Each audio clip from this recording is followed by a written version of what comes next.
Welcome, welcome, welcome. It's episode 79 of the Red Leaf Retrocast Anime Edition. Your host JD, as usual, joined by the team.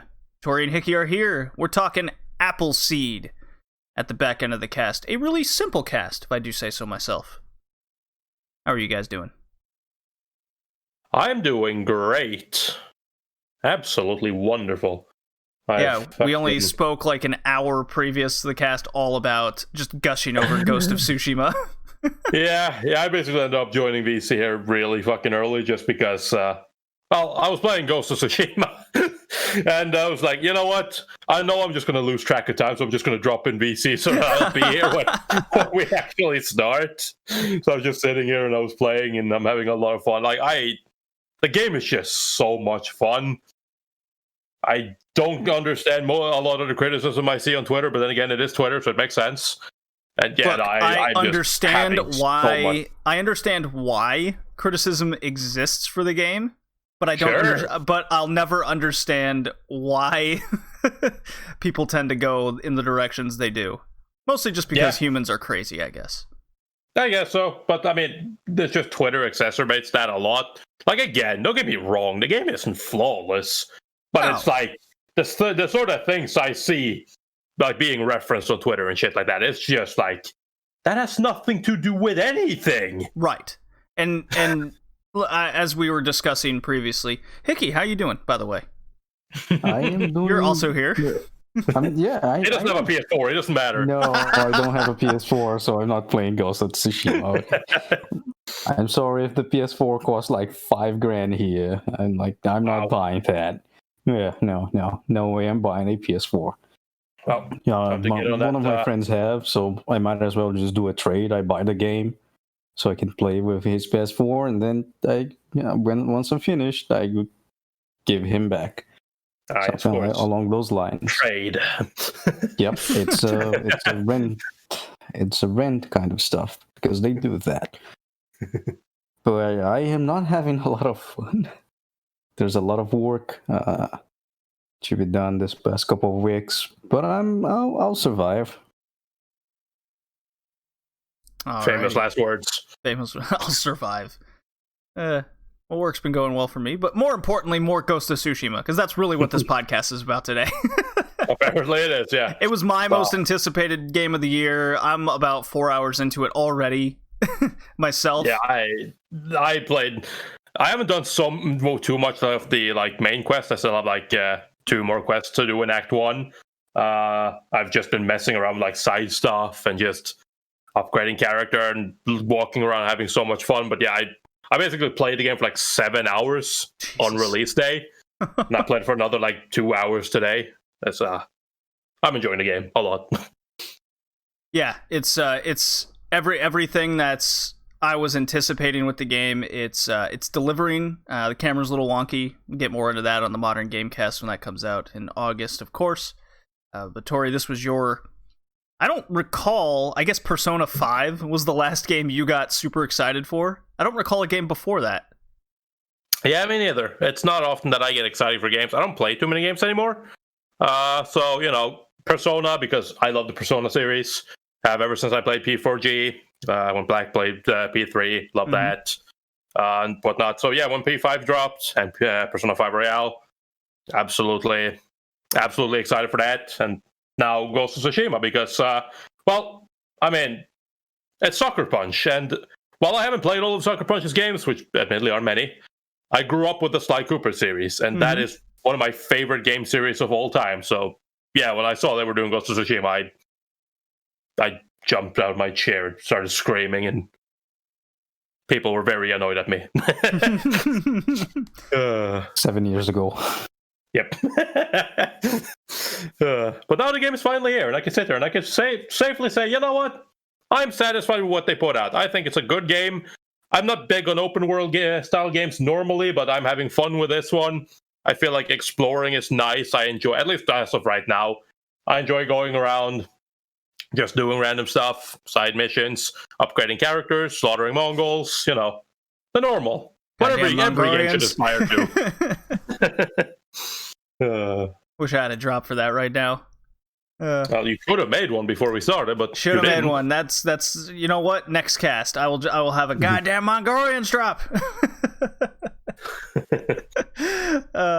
Yeah, I'm very much enjoying the game too. Jay from the Modern Gamecast, his own podcast, he is playing the game nonstop himself. So in our community, there's even a bunch of people in Discord that are just like, we got to get the game now, or they already have it. They're all playing it. Everyone's super satisfied. Not unlike when a few of us got The Last of Us Part 2, and the more we played it, the more we realized how disappointed we were in the game, from at least the narrative perspective. And I gotta say, my initial impression of Ghost of Tsushima does everything better, especially gameplay-wise, than what I enjoyed out of Last of Us Part 2. So a very good first impression here. Again, we'll get into it more on the Modern Gamecast for sure. That is, well, it's the big release besides Paper Mario of July.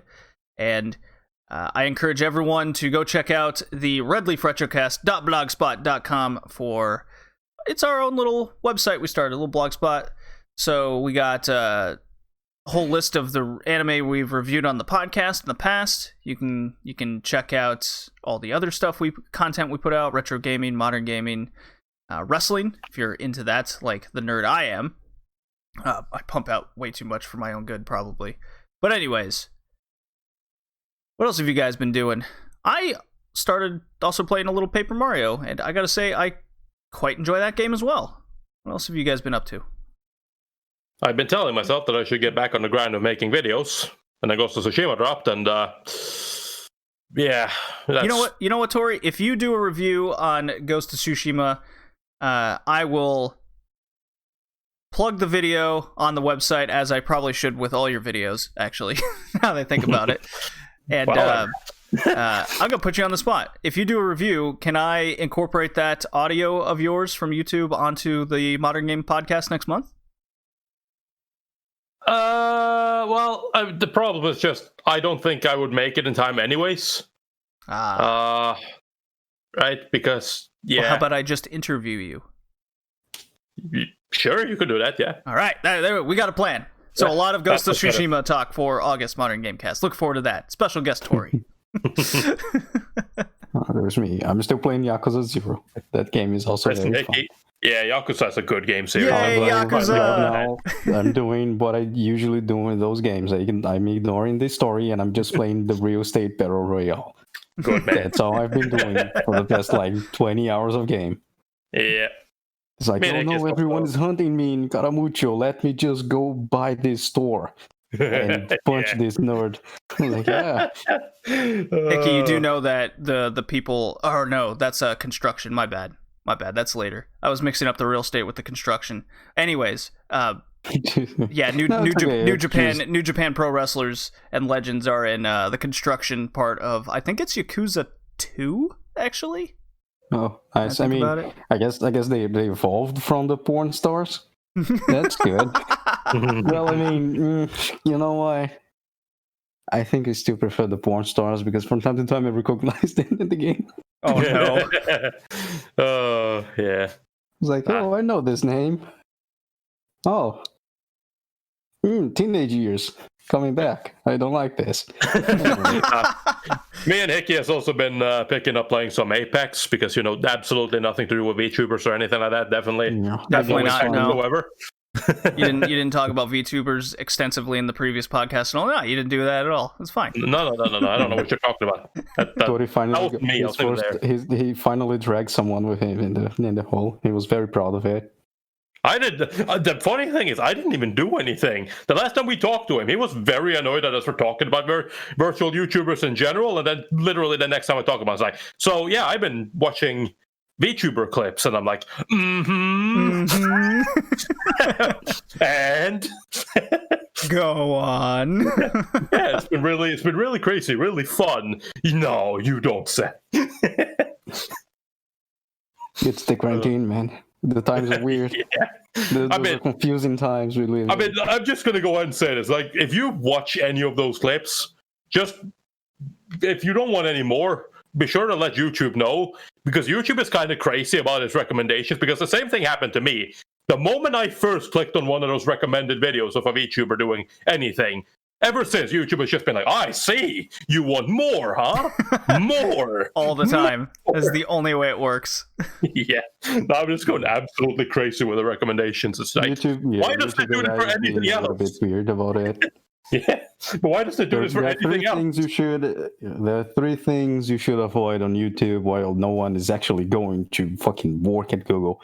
And so the AI going rogue, like starting its own Skynet. Animal videos, VTubers, and wide Putin walking. I guess those are the three things you should avoid on YouTube right now. If you watch one of those videos, your recommendations will be all about those things. And now we know what Hickey does on YouTube. I don't do that. Went down a I dark sometimes path. watch animal videos. I'm not gonna lie. Of course I don't. I don't do that. I've only heard it through the grapevine. Yes, of course I don't do No, it. I actually don't. It's just because I watch YouTube on my phone, and if I'm connected to the Wi-Fi, YouTube will start playing the fucking video automatically on the thumbnail, and that counts as a view and goes to your history. So if I'm on YouTube browsing, someone calls me, and I just leave my phone wherever the fuck it's on the recommendation thing, the video will start playing, and the AI will be, I see you watching whatever the fuck this is. And then I come back, it's been like 3 or 4 videos being like playing on automatic, and then my recommendations is all fucked. Of course. Definitely what happens. It is. Most of the time, not about VTubers. VTubers is consciously. Well, boys, how about we get this podcast moving along, shall we? Sounds like an idea. Or we could just talk about Ghost of Tsushima for like 2 hours. Absolutely, we could. Sorry, Anime Cast, we can't. I feel discriminated by not having the PS4. All right, so one thing we haven't done on the podcast in ages, specifically since October of 2019, was the moving bar. Yeah, I remember we used to do that once upon a time. We used to do that once upon a time. So we haven't done a moving bar update since then, aka fall of 2004, aka fall of last year. So here we are. We are doing a kind of quantitative moving bar. We're each picking 3 anime. I decided to pick one from each season that we've missed so far. Winter, spring, summer of 2005. And these are basically anime that now qualify for review on the podcast. Because of our review rule is the anime has to be at least 15 years old. That's just what... same thing with the retro gaming. Once a game is 15 years old, it qualifies as retro, at least in our eyes. Yeah, it's old enough for someone to say, "Oh, these were best. Like these were part of my childhood." Right. So yeah, you're not. That's 15 years old. It's right old now. Enough for somebody to bitch that this isn't retro. That's right. Sure. So who wants to go first for the moving bar topic? I mean, I can go first because mine, we already reviewed the show. It was something that we actually broke the rule. Oh yeah. Oh, what a cop out. Which is we didn't break the rules. We talked about it for a segment. Sure, right. It was a review. It was just like fucking JD talking about the other one. Vinland Saga or something? Yeah, Vinland Saga. It goes with our seasonal reviews. I'm just very late. It's okay. It's a historical show. It means at least the history it's covering. It's definitely older than 15 years. It is most certainly retro. Yeah. The show I'm talking about is Bokusatsu Tenshi Dokoro-chan, or Blood Jonin Enjo Dokoro-chan. The My Anime List synopsis goes by Sakura Kusakabe, a mere junior high school student, has committed a horrible crime, or rather, he will commit a crime. 20 years in the future, the crime in question. This is a very horrid English. Probably the person who who wrote this, didn't finish high school. He will prevent He will prevent women from developing past the age of 12.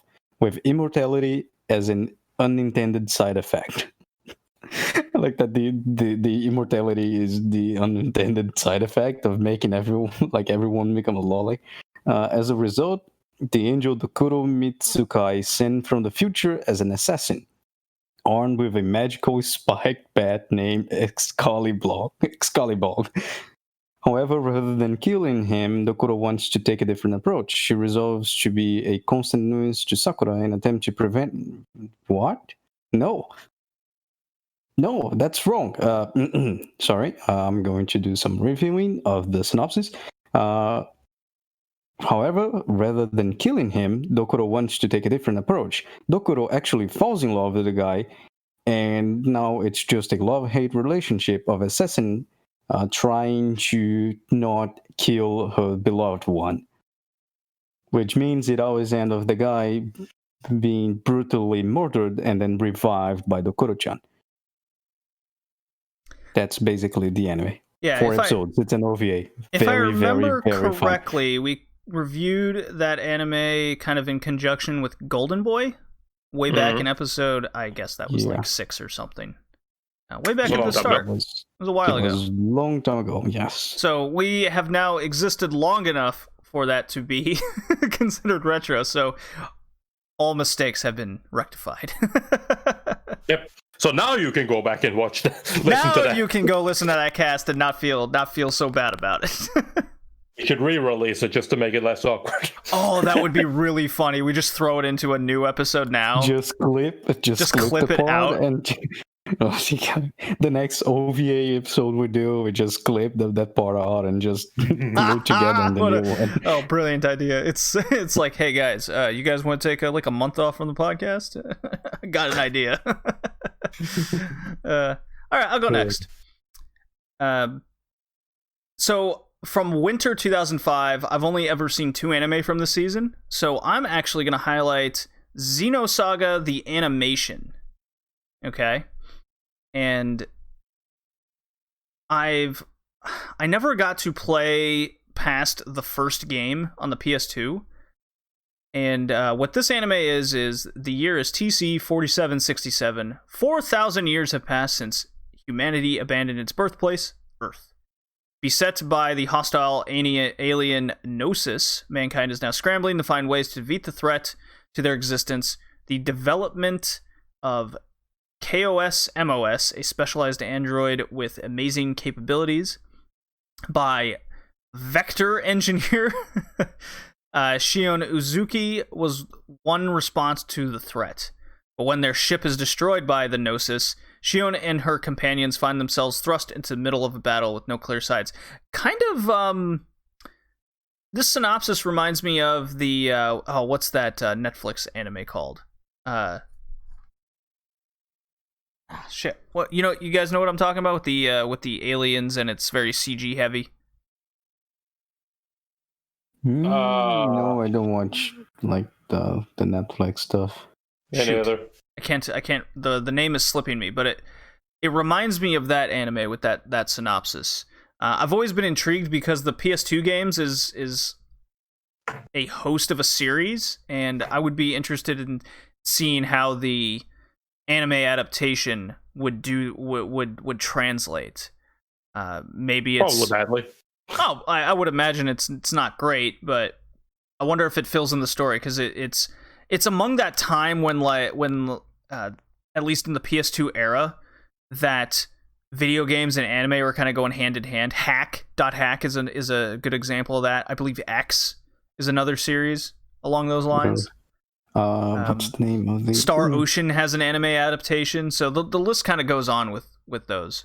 So yes, Xenosaga the animation kind of piques my interest along that. Tori. Me. Yes, you. But I have to do this too? Oh man. All right. So yeah, kind of same. I think I have one from each season. Actually, that was totally unintended, but it happened. So the first one for me is from winter 2005, and you might remember that I talked about the OVA for this, but this is the TV series of Oh My Goddess. Oh boy. With the synopsis going, in a world where humans can have their wish granted via the goddess, goddess help hotline, a human, Heiichi Norisato, summons the goddess Belldandy by accident and jokes that she should stay with him forever. As you do. Unfortunately for him, and unfortunately, of course, unfortunately for him, his wish is granted. Yeah, horrible. I'll live together forever with a beautiful woman. No. And then getting more... And she's a god. No. And then getting more goddesses to join you? Oh, man. Oh, what a nightmare. I definitely don't want this to happen. Someone needs to make the sacrifice. Suddenly, Keiichi is now living with this gorgeous woman all alone, causing him to be kicked out of the all-male dormitory he was in. All-male. But soon, after they find lodging in a Buddhist temple, Keiichi and Belldandy's relationship begins to blossom. Although they are both awkward and rather uncomfortable with one another at first, what awaits these two strangers could turn out to be an unexpected romance. I mean, considering the fact that the genre is romance, I would say it isn't very unexpected, but I watched the OVA for this. I mean, this TV series is basically the same, just longer. It's fun. That's my justification. It's fun. Yes. Stupid, but it's fun. Stupid but fun. All right. So from winter 2005, there's Negima Sensei. Just Nejima. Oh boy. Yeah, Nejima. Nejima is from that year as well. Not a lot of people, not a lot of things on winter 2005. All right, so spring 2005 now. Just some shows that came out. Tsubasa Chronicle. Some Trinity Blood came out as well. There was the Speed Grapher. We talked a little bit. We talked that pre-podcast, yeah. Korega Watashi no Go Shujin Sama. But that's I don't think you guys are it's Gainax and Shaft. What anime. Are you gonna highlight though, Hickey? I'm gonna highlight a classic anime. Oh, are you? Well, I mean, it is a classic anime at this point. I guess it's Ichigo 100%, or Strawberry 100%, or Ichigo 100%. That is the it's Ichigo 100%. This show is a classic. It is amazing and it is fun. Okay, that is bad. It is bad, but it's fun, and we are all about this in this podcast. All right. Well, day, knowing you and your picks, the people would just clamor to download and listen to that episode. Ichigo 100% is... Tori, I hate how much success Hickey has in his picks in terms of podcast downloads. It's disgusts me. Do not tempt me. Because we're doing Comic Party, and I'm not even joking. One day we'll do Comic Party, and that thing is just garbage, just trash. Also, the second season came out in spring 2005, I believe. Can't we just do a garbage show from the 80s where at least we see body parts get decapitated? I don't know. You're saying that we haven't? I mean... yeah. There's just been a lack of it. I mean, we can watch Guyver. We can watch Guyver. You're way too into Guyver right now, Tori. It's really upsetting. Because Guyver also has a TV series in 2005. Stop! I don't want to hear it. Okay, fine. An MD Geist. Okay, I can at least go with that. All right. Anyway, kick-ass music. Ichigo 100%. No. How many body parts? With parts being there's many body parts, but not the ones being flying around. Boring. One day, Manaka Junpei walks to the roof of his school and encounters a beautiful girl falling down from above him and accidentally exposing her strawberry panties. Trope 2. Go on. Yes. The embarrassed girl Trope runs 3. away before Junpei. It's a Cinderella story? Yeah. Is it Cinderella? Sure, why not? Yes, it is. Yes. The embarrassing girl runs away before Junpei can find out whom she is. He wishes to become a filmmaker, and this whole experience seems like it would make it the perfect scene in a movie. And so he goes on to search for the girl with the strawberry panties in order to reenact it on a film. But he will soon discover that finding that one girl will not be that easy. I hope we never review that show. We are What do you going mean? to- What do you, Well, Not that. it's a good show. Shut up, Becky. How he will find this to find that this is going to be a hard task. Yeah, no, really. Trying to find somebody based on their panties. Someone find That doesn't someone sound find like another sexual person based predator. on Call the fucking- hotline immediately. I No. don't care about that. I just like the fucking. You see somebody, you watch somebody's, or you see somebody's panties walking out, but you don't see who they are. Good luck trying to find that person again. Well, I remember she had white panties. Okay, fantastic. I'm sure you'll eventually find the one person who has that. God, that fucking. I like that it's not even like for romance and shit. It's just that he wants to film that. He wants to film the reenact it. I see. He wants to make a movie. Okay, I understand. I see where this is going. Yeah. Anyway, I mean, between Ichigo 100% and Comic Body, I would go with Ichigo 100%. Comic Body is just really bad. But anyway, yeah, Ichigo 100%. I remember watching that when it came out back in 2005. It was certainly an experience I don't remember because I was not paying a lot of attention to this one. It was 2005. I had 11 years old? I was less than that, 9 years old. I wanted to see body parts being flung around. So, yeah. Could have watched that. But, I rewatched it. I rewatched it again. Tori. I rewatched it again a few years later, and it's the standard 2000s harem romance experience. Lots of holding hands, lots of misunderstandings, lots of panty shots. That's about it. It's Ichigo 100%. Alrighty. I want to highlight something I would be dying to talk about on the podcast and would love to rewatch, and that's Honey and Clover from JC Staff. 24 episodes. It's about a bunch of college students at an art school, basically. Art and fine arts. And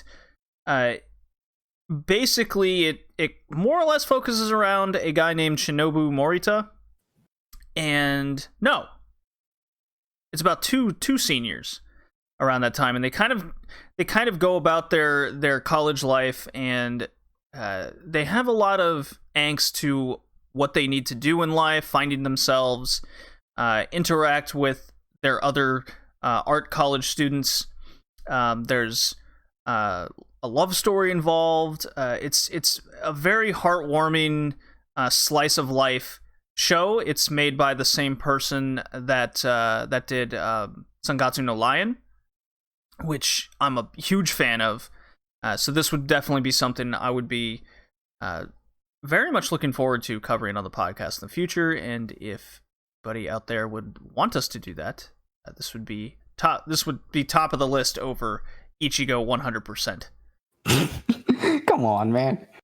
Ichigo 100% is This would fine. be great for conversation, look, especially considering two of us have graduated college. I would say Tori, your time will the come. first season, yes.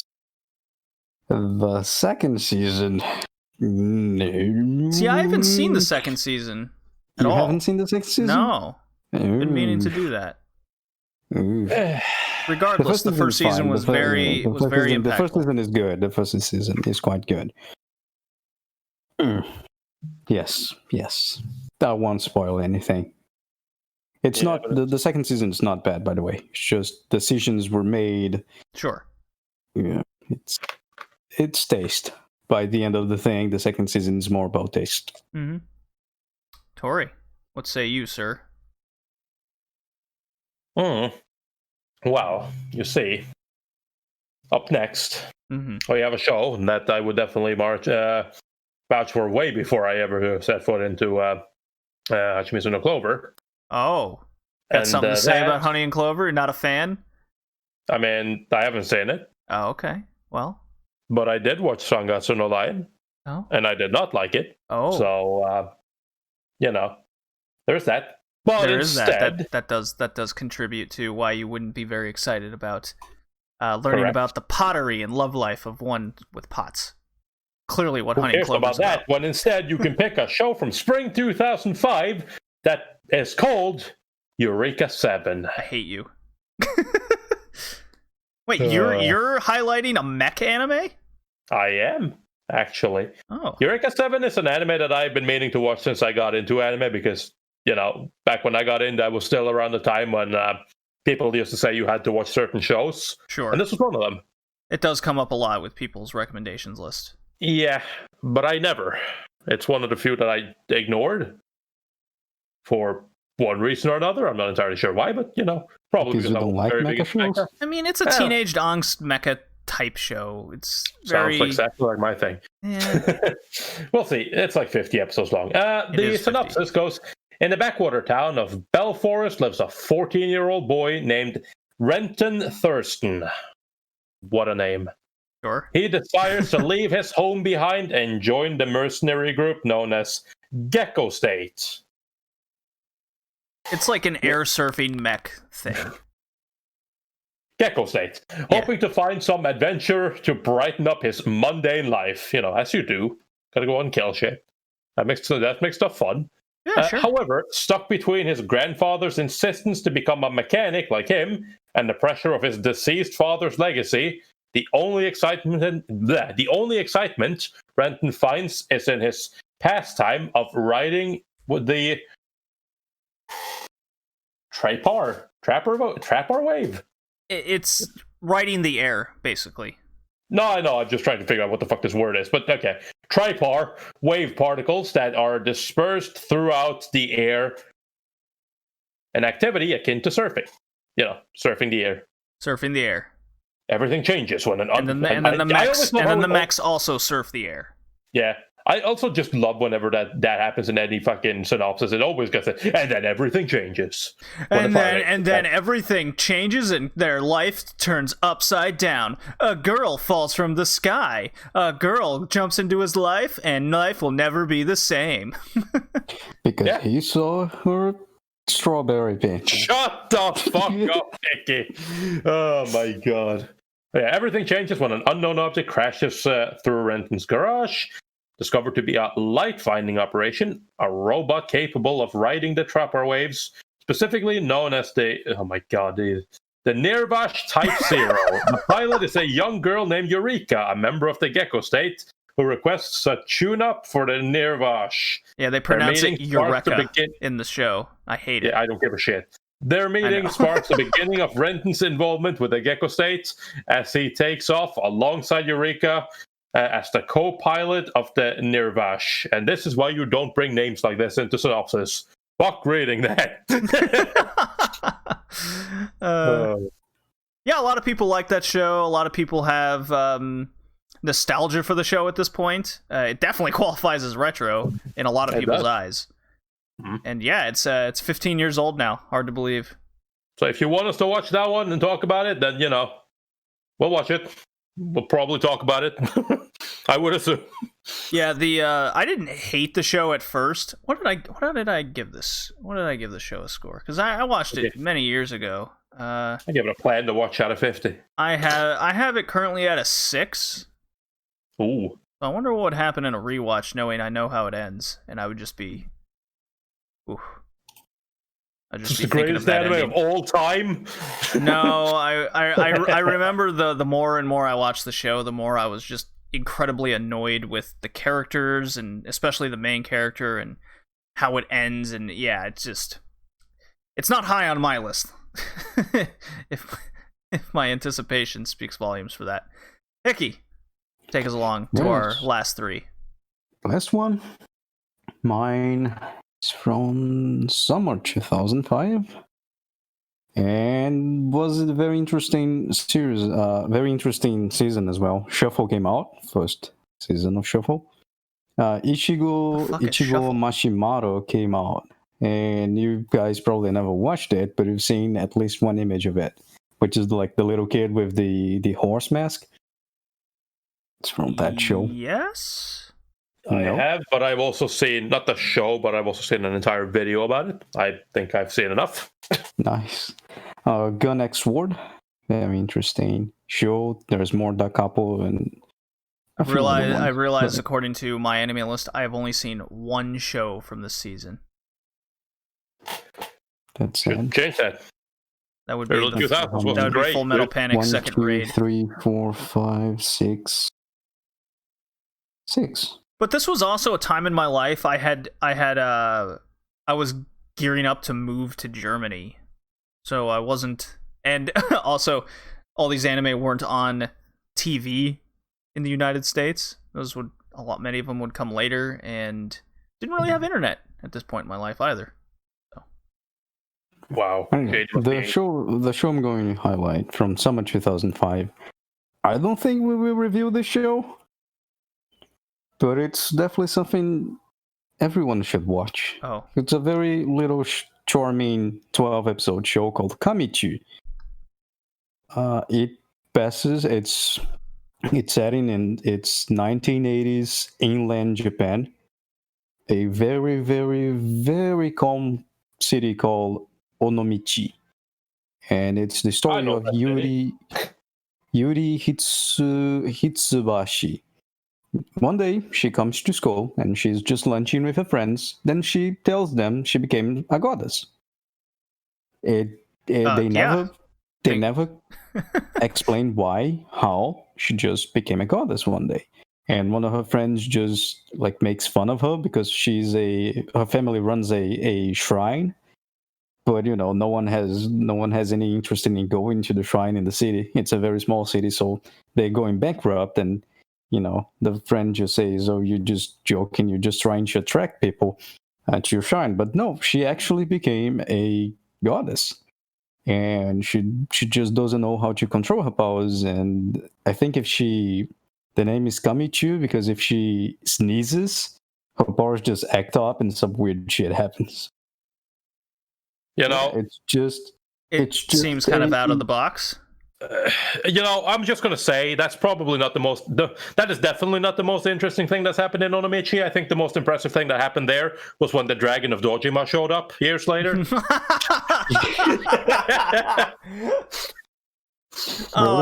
Tori, I applaud the Yakuza reference. That was awesome. When he becomes a mascot for that town, yes. Damn. Oh my god, you broke me with that one. That was great. I knew it at the moment I heard this video. I'm like, yes, please, I'm gonna have to fit this in somewhere. Yeah. She spends the main character spends her days worrying about exams and trying to get like the boy she likes to notice that she likes her. Does he have a big dragon tattoo? And it goes like from daily life. It's very Natsume Book of Friends. That's what it's coming across as. Yeah, nothing really happens that is exciting. But it doesn't get to the Ayashiki point. It's something in between. It's something very slice of life with Natsume Book of Friends in it. I gave it an 8 when I watched it. It was a wild pick I got a few years back. I wanted to watch something different. Went around the years on my anime list, and I found this show. And I was like, oh, there's right now there's 48,000 people marked as watched. It was around like 30K a few years back, almost. I was certainly on high school, so 7-8 years ago. And I thought it was a very good show. Don't expect good animation, like stellar animation, stellar sound. It's just a very normal looking anime, but extremely charming as well. Definitely recommend. Do I recommend to the podcast? Probably not. Because there's nothing much to talk about it. I saw the story and say what we've been saying to most of the shows. Oh, it's a very charming, very cool little series. So the one I want to highlight is from Studio Comet, summer 2005. It's called Suzuka, and it kind of popped up on my list as I was going through kind of a sports anime phase, looking for some that are more highly rated, more than others. And this came up. It's Yamato Akatsuki has recently moved to Tokyo in order to maintain his less than wealthy lifestyle. He currently works at his aunt's bathhouse. While walking by the school one evening, he sees a girl by the name of Suzuka practicing the high jump, and it's love at first sight. Even better is the realization that Suzuka lives next door, so there you go, there's that little trope there. Determined to prove himself worthy of her affections, Yamato decides to join the school's track team and show her what he's got. But things won't be easy, for Suzuka has a love interest of her own, and it's not him, of course. So it kind of gave me... The reason why this popped up is when I was watching Touch, this popped up and gave me those kind of vibes, and being that it's from 2005, it's more a modernized version of that, except the two people aren't brothers situation. Oh, and I believe... with Touch? Well, it was like on that recommended section, and I believe Andrew from or Frigimon from Andrew when we were talking, he's been on the guest of the podcast, the first Legend of the Galactic Heroes review. He started talking about that, and I believe he was the one that recommended it to me as well. And this would definitely be something I'd look into. It's 26 episodes. I don't believe it has a sequel, so it's very self. It does have a sequel. He doesn't know. Sorry, he doesn't know. I know he doesn't know. Oh, no. It does in fact have a sequel. I just clicked on it. It's called Fuka. Oh boy. Yeah. Do you know Fuka? Yeah, I know Fuka. Okay. I like Suzuka. I think I read the manga first, and then I went to watch the show. Because I remember the relationship, though I was very young, I was saying, man, this relationship feels very adult-like. Because, there's Suzuka, she's a little bit of a bitch, not gonna lie. And there's a point where the guy basically gives up. And I was like, you know what? Power to you, my man. She doesn't want you. There are people, there are girls who like you. You know? And he started going out with this other girl. I think she was in the track and field club as well. And Suzuka comes like, why are you going out with that bitch? You're like, whoa, hold on. And the guy just lashes on her like, you are the one who said you didn't want me to go out with me. Now you want to control who I'm going out with. Yes. I'm like, oh, yeah, want what you can't have situation. Yeah, I don't want you, but you cannot go out with anyone else. And I thought it was a very well-written part of the story. It's something you don't see much in, at least, anime-related media.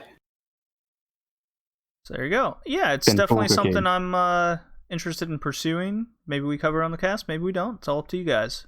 And if it qualifies for our way... well, we got the rest of 2020 already planned out, so... Yeah, we can obviously change stuff around if somebody wants puts a recommended, and we can move stuff around. But for now, we have planned stuff out just because, it's nice to be ahead of stuff so that we don't have to sit there and be like, what are we doing? Absolutely. All right, Tori, finish it out. All right, so, there's been some good picks here and some interesting picks, but I definitely think that I'm going to finish it off with the best of them all. Oh. And I don't think anybody's going to disagree with me, and this is definitely going to get recommended, so we'll probably be watching it.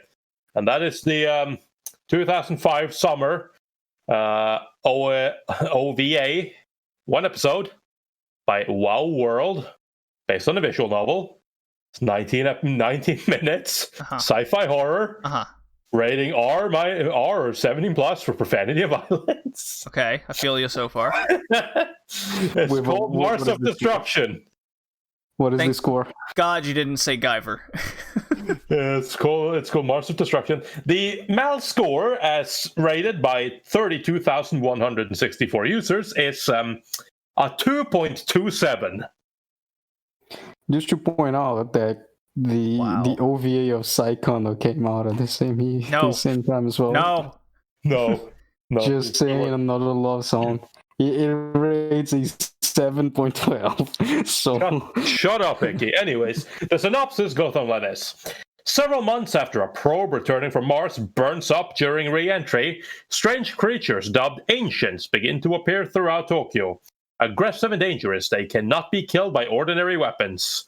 As scientists struggle to find the cause of their sudden appearance, the monsters wreak havoc across the world. Humanity finds hope in the form of the Mars suit, a new weapon developed to take down these enemies. The suit, however, can only be worn by those with specific DNA. Enter Takeru Hinata, an ordinary teen, because of course, with a troubled past. Because why would it be someone who's not ordinary? And one of the few capable of piloting the only weapon against the ancients. No way. You spoiled it. How dare you? With the help of the AAST, a special police force established to defeat the dangerous creatures, the young man battles against demons, both personal, and global, whilst trying to discover the true nature of Earth's new aggressors. Dude, that's a lot to take in just 19 minutes. This synopsis did more for this show than the show does, because I swear that like half of the things they're saying here didn't even happen. I like these reviews. I like these reviews on Mal that gave the overall rating a 10. Oh yeah, that's a lot of trolls. This is awesome. This is by far the anime medium's magnum opus. It is definitely its magnum opus in one way or another. Mars of Destruction is the best animated movie I have seen in years, if not ever. In terms of the science fiction related media, this blows other greats such as Heinlein's works Battlestar Galactica and Evangelion out of the water. Truly an experience I will never forget, and oh, what an experience it was. Yep. After watching another review, I must say more. After watching this, I just felt I simply have to write a review for this masterpiece. Why is this a masterpiece, you ask? Simple. Because it's the only sci-fi horror anime which ever made me laugh so hard. Yeah, the recent feature articles are so bad it's good. 15 unintentionally funny comedy anime, and 10 of the worst anime of all time. No, here's another overall rating from 10 that totally wouldn't lie. Today, I had the sudden inspiration to write a review on the unfathomably glorious... Hickey, I have to continue. No, I know. I just saw a gif of Mars of Destruction, and it's way too funny. God damn it. Well, post it in Discord, and then I can laugh about it. Unfathomably glorious and unparalleled masterpiece that is Mars of Destruction. Here is a breakdown of why Mars of Destruction is the most epic anime ever created. They go on. The story is one of the best I've ever seen. Martians invading the Earth for absolutely no properly explained reason? Wonderful! The main protagonist, Takeru, having to fight these creatures and endure the pain brought about the Mars suit which he wears? So dramatic, etc., etc. Cannot read more, otherwise we would be spoiled on this masterpiece. Alright. He has posted a GIF. A GIF. Yes, I love that scene. Where did you post it? Podcast focus content. How come it's not showing up for me? Weird. It didn't show up. I'm looking at it right now. Oh, don't let me just post on another channel then. Yeah, in general. I'm posting on the podcast related, but it's actually just a there it goes. The discussion channel at this point. I have seen this. Yes, it's the one where it's the horribly animated laser just taking the girl's head off, and it's a geyser of blood just hovering above her head, or hovering above her where her shoulders are. Yes, hovering above where her head used to be. Used to be. Thank you. It's I have an seen amazing this before. show. It's absolutely wonderful. I love it. It should be watched by anybody that hasn't watched it. And if you're not telling us to watch this, I don't know what you're doing. Clearly you are not cultured enough. You haven't watched good anime before. Clearly. This was my 1,000 completed anime, and I'm so proud of it. Wow. More people have watched this than many shows that probably should be watched. I misspoke. I misspoke, Tori. Don't correct me. Not enough people have watched this. Only 45,000 people, almost 46,000. That is not enough. It's not enough. All right, so those are all the shows that now qualify for a review for the podcast. If you want us to review anything that's at least 15 years old, Hit us up on Twitter, all the social media things, Instagram. Head on over to the website, leave a comment, what have you. Email, everything's in descriptions in every episode. And yeah, let's move on to our podcast review, shall we? Yes? No? Of course? Well, I mean, first things first. I just gotta say before we move on, I love the fact that I'm looking at the characters in this show. I recognize one of them just says "girl" from AAST. Oh, boy. It's great. Naming sense. Great show. Alrighty, here we go.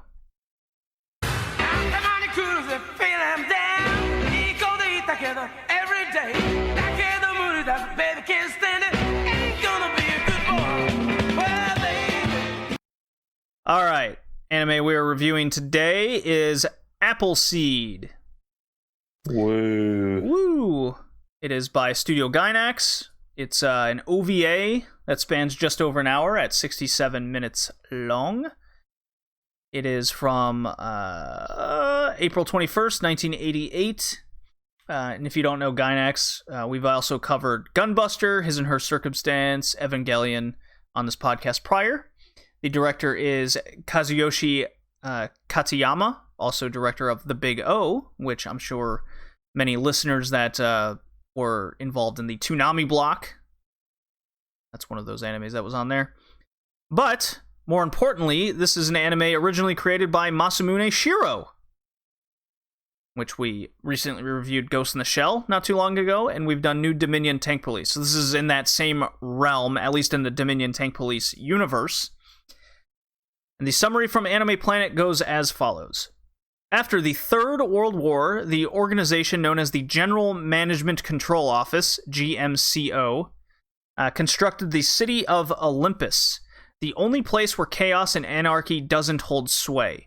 It seems unthinkable that terrorists are out to disrupt this pristine society, but that threat becomes very real to SWAT officers Doonan and Briarios, whatever. I hate that name. Briarios. Yeah. When their squad mates are killed during a hostage situation, bent on catching the lone escape terrorist, they soon find themselves involved in a plot to undermine the whole existence of their Olympus. So it's an interesting plot. I thought, especially coming after watching something like New Dominion Tank Police, watching Ghost in the Shell for the podcast. I can definitely see where Masamune Shirow gauges a lot of his plot devices, and the character artwork is very consistent. I would feel it's very late 80s. The music is very late 80s, especially in terms of anime.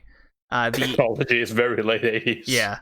The how I felt watching this gave me a lot of Patlabor vibes without the comedy. I don't know. Wait, hold on. I don't know. You mean the opposite, right? I hope so. I mean, there were points I found very funny, but Patlabor is intended to be comedy. Sure. This one as well. It's Masamune Shirow. Well, we've all right. I concede. Look, Masamune Shirow is the guy with the good ideas but horrible execution. This was definitely not executed all that great. Because of his horrible execution, someone needs to execute things for him. I mean, to be fair to Masamune Shirow, this OVA is an original story based on his work. So I'm not even going to blame him for this one. This is somebody who... Oh, no, I'm going to blame him for this one. No. This is somebody who read this manga, and they were like, this sounds like a good idea. However, like everybody else has done when they do so well, they just take the basic idea and then they change the story. So they decided, let's do that same thing. And then as they worked on it and eventually released it, they kind of forgot, oh yeah, right, we should have probably written a story. That would have probably helped, wouldn't it? That would, yeah. I will still blame Masamune Shirow for that, because if his story was well executed, no one would look at it and say, you know what? That's a good idea. But I blame Masamune Shirow for Apple. Over that. I blame Masamune Shirow for Appleseed 2004, which is a movie actually based on the manga, and it's better, but it's Masamune Shirow. Yes. Masamune Shirow needs someone with depression to just get his work and make something good. Masamune Shirow just needs to keep calling up Mamoru again and again, dude. Like, I got another idea for you. Yeah, that was something that came to thought in my head was, I wonder what would have happened to something like Appleseed, because there's a lot of good themes and ideas in this anime. But what if Oishi got his hands on this instead? It would be very different. Well, yes, but I think it would probably be better in a lot of ways. I would hope so. Yeah. And I also feel like the director, I was looking at his body of work, and it's not too promising. And something like the Big O being his I guess, crowning achievement, we could loosely say. Appleseed was just missing too many pieces to really get me fully invested in the story happening. I like the main girl character, the main woman. She had She had her purpose. She was. I was more or less invested. The other main woman character, she's that strong, female lead, big shoulder pads of the 80s type character. She had her point, but it just felt like things just were never clicking all in one motion, unfortunately. Of course they weren't. They don't explain it. Like, they explain nothing. Just to get everything straight, the only things you learn about the story of what is going on comes in a fucking credit roll, text exposition at the beginning of the OVA. After that, it's so fast. After that, it is just a terrorist attack. People died. Terrorist attack. People died. Terrorist attack. People died. The end. You know what? Great. Okay. This is actually going to serve a purpose. So I'm going to pull this up right now, and I'm going to try to read how fast this synopsis goes. So bear with me here for a second, as I should probably mute that. So the anime starts out with a woman committing suicide, and the guy has PTSD about his woman committing suicide in the society. It's supposed you don't really understand until later why she did it, because she's like, I feel like a bird trapped in a cage. I will be free. And then the guy comes home, honey, I'm home, and she jumps out the window, and you're like, okay, that was weird. I think that was pretty fucking clearly disturbed by the fact that they just keep fucking showing you that bird and then the birdhouse and then knock down birdhouse and birdhouse, or bird cage. Sorry, it's like, yeah, I get it. Well, it definitely set a precedent for the anime ahead that we're gonna watch, but why she did it, wasn't really clear. But here we go. Well, I mean, with the metaphor, sure, but from a story perspective, anyways. I already knew the story, so I guess I didn't see it that way. All right, I didn't. I went into this totally blind. So here's the scrolling white text on a black screen credit roll of explaining our story, and it goes by so fast. So here we go. In the aftermath of World War III, a group known as General Management Control Office formed in order to rebuild and unify the ruined society. They constructed an experimental model city. It was named Olympus. The new city was... I already lost. It's scrolling that fast, and I was trying to read that fast, and I just couldn't keep up with it. I have to pause it just to keep up with what's going on.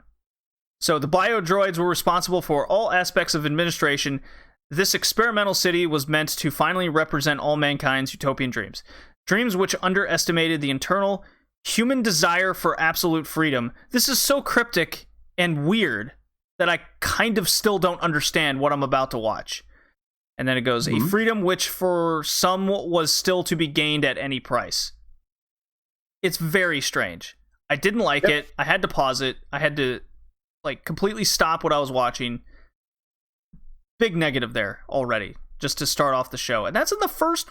what was that, 4 minutes? Mm-hmm. And that is your story. And then the show does not extrapolate on that idea whatsoever. That is your story. That is the entire story of this show. And that is what it is built on. Because yes, things that you get kind of more clear in the 2004 version. It's Briareos and the fucking Deunan. Yeah. They, they say they were basically brought in from the outside from Hitomi, and that's about it. But you don't know what the fuck was going on outside. They don't even bother telling you that. But, in the 2004 movie, you actually get to see them. They're out there fighting because everybody is fucking fighting because everyone, fucking the world has gone crazy. But fuck that. Why would we tell you any of that? Just have them already there. Briareos, for whatever reason, has already got his fucking robot head on. He gets that later. He didn't start like that. Right. got shot. Anyways, like there's so many fucking annoying things here that's just like you don't know this. They don't bother explaining it to you because why would they ever? Character development. Why would you do that? Yeah, none of that. Colin, the fucking police dude, was made clear right away that he is obviously just fucking the inside man working against them and with the terrorist. But why would he do that? We're not going to tell you anything about that until the end. And even then, it's kind of just like, well, they looked at my memories, dude. It's just like, wow. I mean, I get it, but like, holy shit, dude, you need issues. And then, there's Athena, who's like the leader and shit, and, well, representative, I guess. And it's just like, what's her purpose? Well, she is big leader person, and yeah, that's it. about it. This is like, fucking great. I see. And then, everything is run by this giant fucking computer that you only find out at the end when they have to shut it down. And by shut it down, I mean, Gaia. Which, that's another big plot point. That's just, fuck it. Who cares? Yeah, who needs a story? A lot of it's just thrown together. Like this Hitomi person. Hitomi is so irrelevant in this one. Like, holy fuck. It's like, yeah, she brought us in from outside. Okay. And then all of a sudden, at the end, the terrorists are just like, we're going to need to get Hitomi. And I'm like, why? You haven't even explained. No, I knew why, but it's like, you haven't even explained why. Nobody knows why. Well, right. It's like, well, we read her file. Yeah, but what's the file say? Yeah, I mean, it's like, I know she already says in the beginning that I'm also a biodroid, which makes no sense for her to just go out like that. But I mean, I guess she kind of does that in the 2004 version as well, where she's like, I'm not real, but it's like, that just creates it so awkward when she is there at the end and she's like sympathizing with the human struggle and whatnot. It's like, none of that shit makes any fucking sense because she isn't human. Why is she so sympathetic towards them? Like, fucking, it's such a mess. Oh, I hate this show.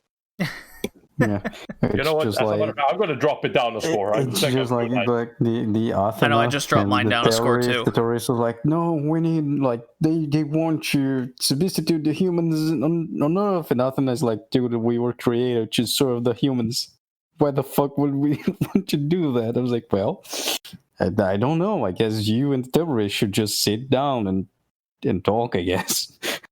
I think that would solve many of the conflicts, at least in this city. Yeah, I made the conscious choice to watch this in the English dub because I don't think this deserves better voice acting. It's not good. The only voice actor, or at least voice acting, that stood out as good, I guess, would be the main character to an extent. It kind of held up, but the overall voice acting is very monotone. It sounds like it was recorded in a closet throughout the entire show. Yes. It's like a 90s dub. They probably was recorded in a closet. Yeah, that's probably. What they did back then. The police officer who functions as kind of the police mole to the terrorist group, his name's, I don't know, Colin or some shit. Callan, yes. Callan. That's the guy whose girlfriend committed suicide, and you eventually know his motivation. It's because after his woman committed suicide, the people of the city come in. They basically kidnap him and look at his brain, and they're more or less laughing at his memories. Oh, look how happy this guy is. And he's like, oh, you bastards, looking at my stuff. Oh. Yeah. I will now commit terrorist acts. I love how they basically took that entire fucking group right there and then relegated them to that one fucking scene. Right. I mean, for fuck's sake, they literally have their own fucking purpose in the 2004 movie because there is more to it than that. There's more. There's a reason why is the terrorist suspecting fucking foul play? Or maybe because there are people who are out to having foul play. I ever thought about that? But no, why would we include that when we can just not? The terrorism doesn't make a lot of sense. Like, now, for example, before saying, no, there's foul play, just take a look at what Tori said with the 2004. Oh, everyone is out there fighting each other, and the world has gone crazy. which means that city is actually a very good place to live. In So, like, theory, yes. But it's like yeah, the but idea that is doesn't make sense. Like when you see the little parts of the outside world they show you in the OVA, which are usually them testing weapons and such. Sure. Everything is a desert. yeah. There's like people fighting. They actually like show some destroyed cities and tanks and whatnot. And the guy's like, no, we cannot let the rest of the world become like this. And I'm like, what, a peaceful city? I don't know, man. It sounds like a good idea for me, not gonna lie. The idea behind it is the fact that like Olympus is like yes, it's peaceful in that sense that humans have essentially relinquished their right to anything. No control, no nothing. You have basically, because humans can't be trusted, robots need to decide everything because they don't act based on emotion. Obviously, as with anything that you've seen with cyborgs, they obviously start gaining sympathy and empathy and like emotion and desire, because that's the type of show this is, or not this, but that's the type of story this is. And so basically it's like you have no rights, you have no nothing, and you, as a matter of fact, you don't even know if the people you know are even people, because like 80%, which they say 80% of the entire city is biodroids. Yeah, I wanted to bring that up too, because that's probably the only real scene in the entire show that isn't action that had any impact in me caring about what I was watching, is that moment where Dunan is in the car with Bruriarios, and she was told about the whole 80% biodroids were living in a cage, that whole sequence of metaphors and events, and she's at the traffic light and she's deep in thought, and she looks around, and now she's questioning who's real and who isn't situation. And they don't really explore anything past that moment, and that was definitely a misstep in a lot of ways. Yeah, also like another misstep is just not explaining very well the difference between a human and a biorod. Since the only one who you see, it's the chairwoman and Hitomi. Right. Hitomi is full of emotions. The chairwoman, although she's not that emotional, she's in a position of power. So even if she was a human being, I think she would behave the same way. And yeah, I'm more like, or less. It's like, no, 80% of the city is biorods. I'm like, so what? Like, I understand if you are a human being like AJ Sebastian and his thing. It's a little bit the same kind of plot in No Gun's Life, where you have in No Gun's Life you can put like extensions to you, which are android parts, and there's a terrorist group which is made by humans, like pure humans. They don't have any modifications on their body, and they say like anyone who use those android parts are a sinner or why not, and should be eliminated. If they explained well why like a bioroid is a bad thing and why you should kill them, I would understand better the motivations of the terrorism. But as far as I'm concerned, they should be attacking machines in this point, because it's the machines they're choosing the evolution of the human species, and understanding that having biorods are way better than having the actual human beings.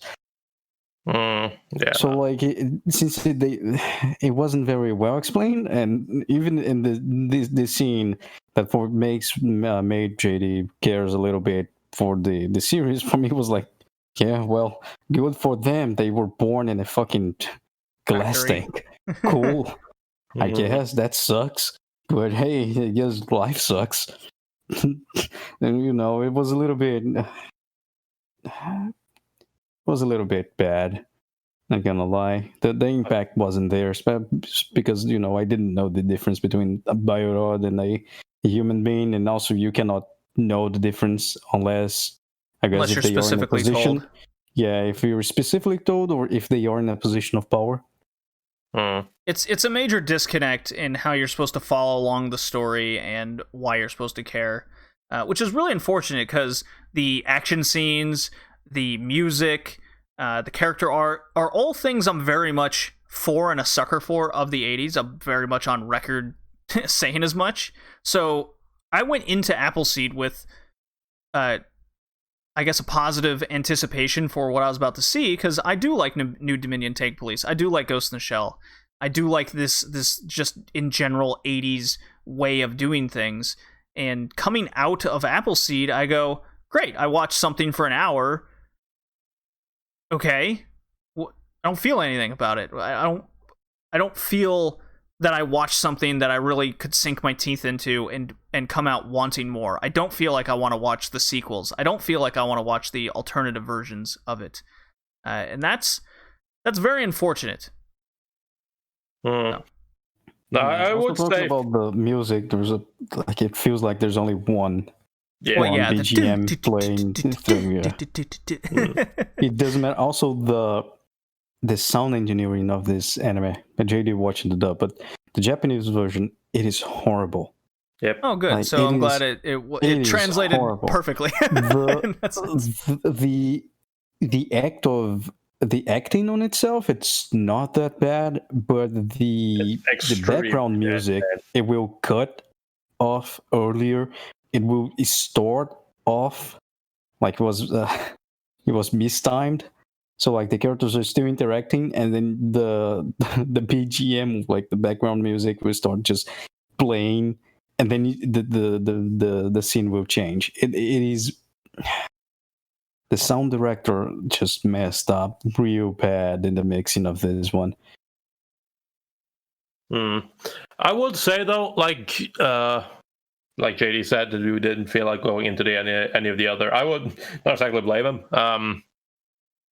Now I will go on record and say I watched Appleseed 2004, and I went on record and said, and I will say it again, I don't like Appleseed 2004 either. I don't think it's good. I see it as well. It's a lot higher rated. Well, it's like a 7.15 or something like that on Mal. And I definitely think if you're going to watch Appleseed, you should definitely look into 2004 and the kind of sequels to that instead, rather, because at least there they changed a lot of stuff. They made sense of a lot of stuff. They actually added some backstory and they explained stuff. They added more elements to the whole the terrorism thing kind of gets relegated a bit to the back, instead focusing more on the different factions' place and whatnot. It is full CG, just to warn you there, and it's not good full CG. It's not the worst, but it's if I'm not mistaken, I think the 2004 movie was that by a Korean studio, Digital Frontier. I think it was Korean. I'm not entirely sure. Either way.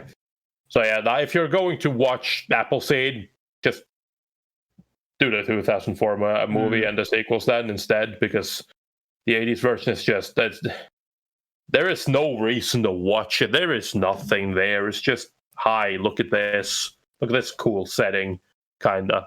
What's it about? That's kind of. I guess that's what I really took about it. It's just, hey, look at some cool action scenes. Look at this cool setting.